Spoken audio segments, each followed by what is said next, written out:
two. Eating to excess. You've got far too many sausages, Willie. Will you put some back? Chances are many of us overdid it over the festive period.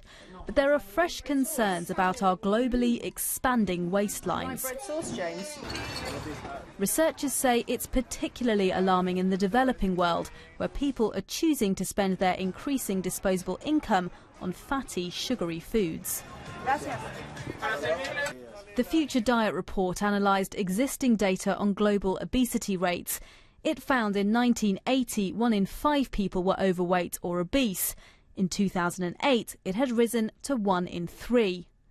The report also found that in the developing world, countries like the UK and the US, rates went from 321 million to 571 million.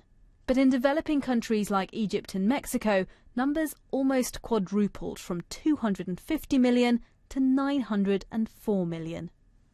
Well, the explosion of overweight and obese people in the developing world is largely down to the emerging economies, those that have gone through a transition from being low-income economies to middle-income economies in the last generation. And that has produced a large middle class of people who have rising incomes and they can buy the foods they want, and they're undertaking more sedentary lifestyles.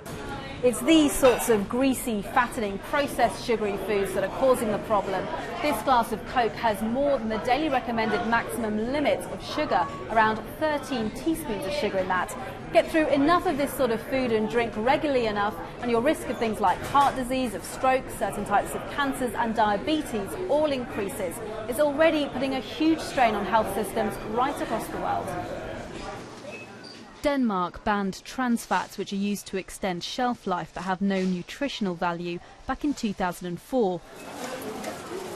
The report also cites South Korea's large-scale training scheme to teach women about preparing traditional low-fat meals as a success story in how government policies can help fight obesity. I've never worried about my weight because I've always enjoyed eating porridge like this.